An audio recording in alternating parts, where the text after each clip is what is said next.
എല്ലാവർക്കും നമസ്കാരം. ഹിന്ദു ന്യൂസ് റിവ്യൂയിലേക്ക് സ്വാഗതം. 15 ഫെബ്രുവരി 2023 ഹിന്ദു ന്യൂസ് റിവ്യൂ ആണ് നമ്മൾ ചെയ്യാൻ പോകുന്നത്. എക്സാം ഓറിയൻറ്റഡ് ആയിട്ടുള്ള കറണ്ട് അഫയേഴ്സാണ് ഈ സെഷനിൽ നമ്മൾ ഡിസ്കസ് ചെയ്യാൻ പോകുന്നത്. ആദ്യത്തെ ന്യൂസ് എന്ന് പറയുന്നത് IT team survey BBC offices over violation of laws. അപ്പോൾ ഇതിൽ IT team, income tax team എന്ന് പറയുന്ന ഇന്ത്യയുടെ ഇൻകം ടാക്സ് ഓഫീസേഴ്സ് സർവേ എന്നാണ് ഉദ്ദേശിക്കുന്നത്. റെയ്ഡ് അല്ല, സർവേ ആണ് പറഞ്ഞിരിക്കുന്നത്. എന്താണെന്നുള്ളത് ക്ലിയർ അല്ല. IT ടീം സാധാരണ ഇതിൽ റെയ്ഡ് ചെയ്യുക എന്നാണ് കേട്ടിട്ടുള്ളത്. IT team survey BBC offices over violation of laws. Survey എന്നുള്ളതിന് സിംഗിൾ ഇൻവേർട്ടഡ് കോമാസ് ഉണ്ട്. Action comes after just weeks after BBC released film on Gujarat riots.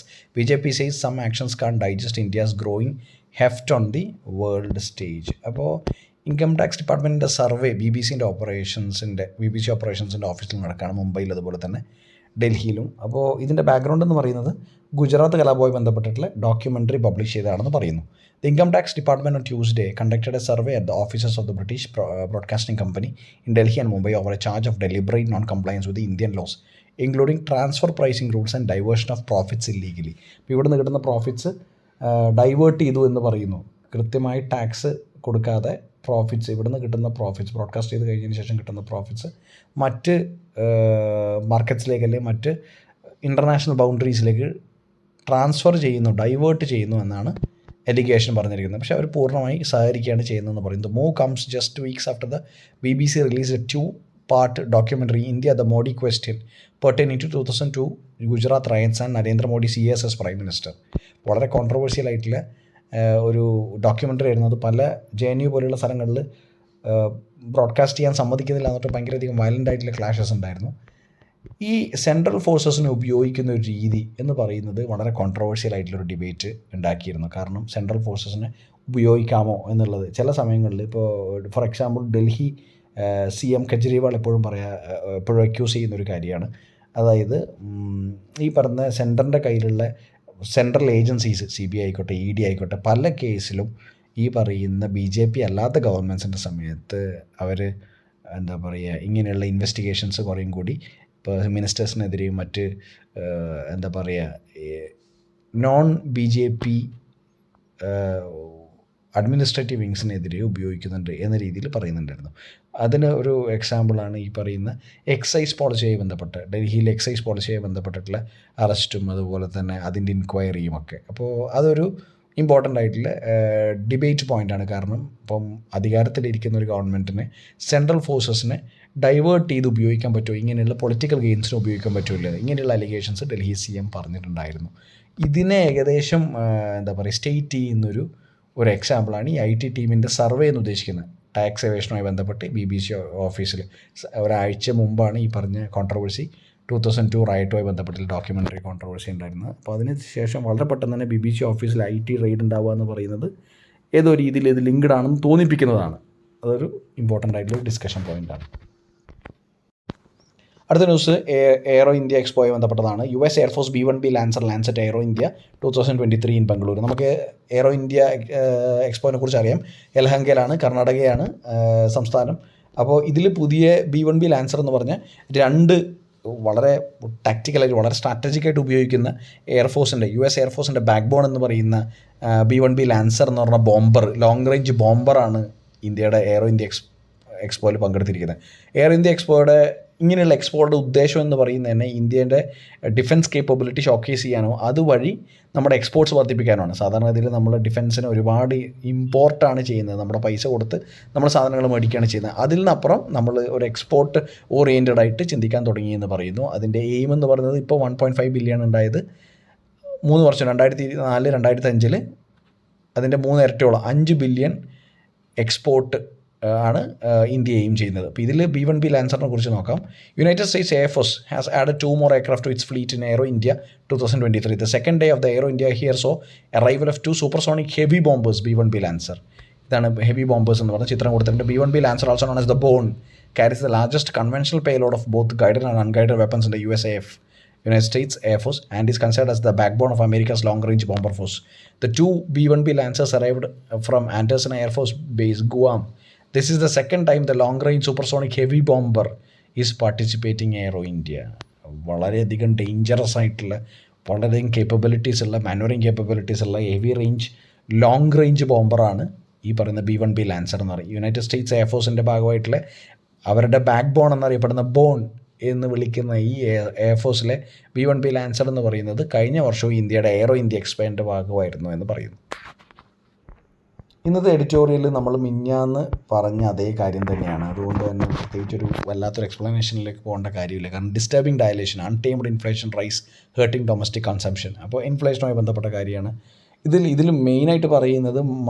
നമ്മൾ 3 ദിവസം മുമ്പ് പറഞ്ഞ MPC monetary policy committee of the RBI പറഞ്ഞിരിക്കുന്ന എല്ലാം വളരെ മോശം ഘട്ടം പിന്നിട്ടു. ഇനി നമ്മൾ ഇൻഫ്ലേഷൻ ടാർഗറ്റ് ചെയ്യും, അതുപോലെ തന്നെ അതിനെ ടൈം ചെയ്യും, എരിക്കും എന്നൊക്കെ പറഞ്ഞ് ന്യൂസ് വന്നിരുന്നു. അവരുടെ ഇൻട്രസ്റ്റ് റേറ്റ് ഹൈക്കിനെ കുറിച്ച് നമ്മൾ പറഞ്ഞിരുന്നു. അതൊക്കെ കഴിഞ്ഞിട്ട് വീണ്ടും ഇന്നലെ വന്ന CPI, അതായത് കൺസ്യൂമർ പ്രൈസ് ഇൻഡെക്സിൻ്റെ കാര്യത്തിൽ ഇൻഫ്ലേഷൻ കൂടുകയാണ് ചെയ്തത് എന്നുള്ളത് അലാമിംഗ് ആയിട്ടുള്ള കാര്യമാണ്. അത് ഡൊമസ്റ്റിക് കൺസംഷനെ ബാധിക്കും, അത് ഗ്രോത്തിനെ ബാധിക്കും എന്ന് പറയുന്നൊരു ആർട്ടിക്കിളാണ്. പിന്നെ ബാക്കിയുള്ള ഈ പറയുന്ന ഇൻഫ്ലേഷൻ്റെ കണക്കുകൾ അത്രയധികം പ്രസക്തമല്ല. കാരണം നമുക്ക് ആ ട്രെൻഡാണ് അറിയേണ്ടത്. ഇൻഫ്ലേഷൻ കൂടുകയാണോ കുറയാണോ, എന്തൊക്കെ ഫാക്ടേഴ്സാണ് അതിനെ ബാധിക്കുന്നത്, മാത്രമല്ല ഏതൊക്കെ ഏജൻസീസ് അതുമായി ബന്ധപ്പെട്ടിട്ടുണ്ട്, പിന്നെ എത്ര അളവിൽ മുകളിൽ അത് പ്രശ്നമാണ്. നമ്മൾ ഇൻഫ്ലേഷൻ ടാർഗറ്റിങ്ങിനെ കുറിച്ച് പറഞ്ഞു. 2 to 4%, 6% ആണ് നമ്മുടെ ഇൻഫ്ലേഷൻ ടാർഗറ്റിങ്. ഇൻഫ്ലേഷൻ ടാർഗറ്റിങ്ങിന് ഒരു ഇമ്പോർട്ടൻസ് ഉള്ളത് ഓർഗനൈസേഷൻ എന്ന് പറയുന്നത് റിസർവ് ബാങ്ക് ഓഫ് ഇന്ത്യയാണ്. ഏതൊരു രാജ്യത്തിന് സെൻട്രൽ ബാങ്കാണ്. നമ്മുടെ കാര്യത്തിൽ റിസർവ് ബാങ്ക് ഓഫ് ഇന്ത്യയാണ്. അതുപോലെ തന്നെ ഗവൺമെൻറ്റിൻ്റെ ആപ്റ്റ് ആൻഡ് സ്യൂട്ട് പോളിസീസ്, അതായത് സ്യൂട്ടബിൾ ആയിട്ടുള്ള പോളിസീസ്, അതൊക്കെയാണ് ഇമ്പോർട്ടൻ്റ് ആയിട്ടുള്ള കാര്യം. Just 5 days after the Reserve Bank of India, Governor Shaktikant Das asserted that inflation has shown signs of moderation and just the worst is behind us. One-day release of consumer price index estimates for January revealed a disconcerting reversal in price gains trend. അപ്പോൾ വീണ്ടും അത് എന്താ പറയുക, ഒരു റിവേഴ്സലാണ് ഉണ്ടായിരിക്കുന്നത്. അപ്പോൾ trend predict ചെയ്തതുപോലെയല്ല ഇൻഫ്ലേഷൻ്റെ വന്നെന്ന് പറയുന്നത് ഫുഡ് പ്രൈസസിൻ്റെ കാര്യത്തിലൊക്കെ. അപ്പോൾ ഇതിൽ പറഞ്ഞിരിക്കുന്ന കാര്യം എന്ന് വെച്ചാൽ, given the inflation in several key cases running well above the RBI's upper bound of 6% with prices continuing to harden, and central and state must mull measures including rationalization of GST rates to help ease inflationary burden on the economy. With overseas demand set to stay weak this year, untamed inflation risk hurting domestic consumption and the thereby overall economic growth. അപ്പോൾ ഈ പറയുന്ന domestic കൺസംഷനെ inflation ബാധിക്കും, അതിനെ time ചെയ്യേണ്ട ആവശ്യകതയുണ്ട്. അതുപോലെ തന്നെ state ഗവൺമെൻറ്റും central ഗവൺമെൻറ്റും GSTൻ്റെ ഒരു എന്താ പറയുക റേറ്റ്സിൻ്റെ റാഷണലൈസേഷൻ കൊണ്ടുവരണം.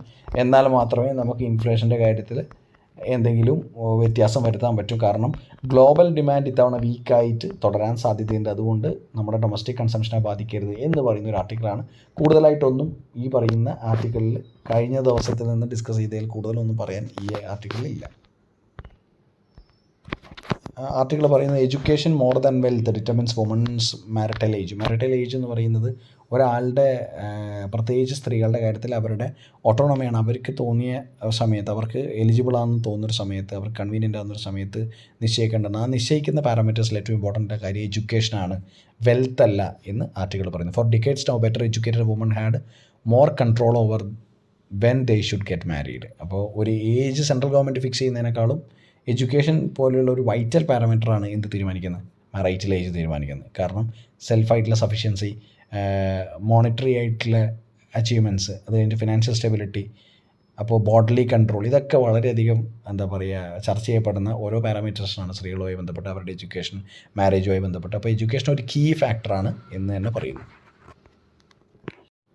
ഇന്നത്തെ ഈ ന്യൂസിലെ ഏറ്റവും ഇമ്പോർട്ടൻ്റ് ആയിട്ടുള്ള ന്യൂസാണിത്. ഈ ജമ്മു കാശ്മീരിൽ ലിത്തിയം റിസർവ്സ് കഴിഞ്ഞ ആഴ്ച കണ്ടെത്തിയത് നമ്മൾ ന്യൂസിൽ ഡിസ്കസ് ചെയ്തിരുന്നല്ലോ. അപ്പോൾ അതിൻ്റെ ഇമ്പോർട്ടൻസ് എന്താണെന്നുള്ളതാണ് ഇന്ന് ഡിസ്കസ് ചെയ്യുന്നത്. അപ്പോൾ ഇതിൽ പറഞ്ഞിരിക്കുന്ന ലെവറേജിങ് ജമ്മു കാശ്മീർസ് ലിത്തിയം റിസർവ്സ്, ഏതൊക്കെ രീതിയിൽ നമുക്ക് ലിത്തിയം റിസോഴ്സസ് ഉപയോഗിക്കാം ഇപ്പോൾ റിസർവ്സ് കണ്ടെത്തിയ സ്ഥിതിക്ക്. The discovery of 5.9 million tons inferred resources of lithium in Resi in Jammu and Kashmir has been heralded as a game changer in India's transition to a green economy.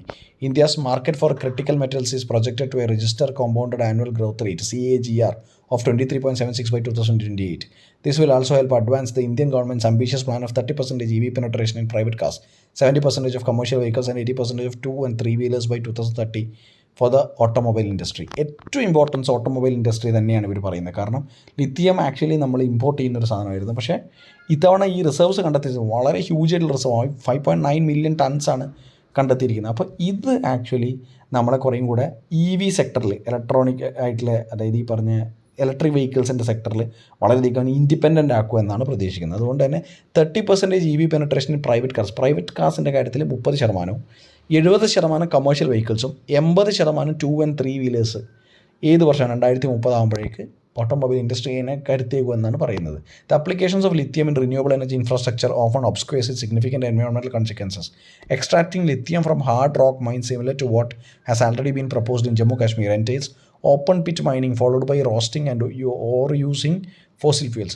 Industry estimates suggest that this process consumes 170 cubic meters of water and releases 15 tons of carbon dioxide for every ton of lithium extracted.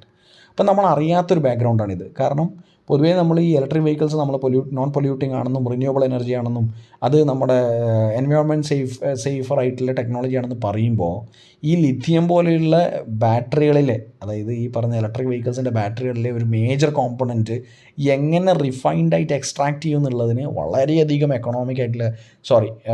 Environmental ആയിട്ടുള്ള Hazard ഉണ്ട് എന്ന് പറയുന്നു. കാരണം ആ പ്രോസസ്സിനെ കുറിച്ച് പറയുന്നത്, ഒന്ന് fossil fuels വേണം ഇത് എക്സ്ട്രാക്ട് ചെയ്യാൻ വേണ്ടി, ഇത് റിഫൈൻ ചെയ്തെടുക്കാൻ വേണ്ടിയിട്ട് ഫോസിൽ ഫ്യൂൽസ് വേണം.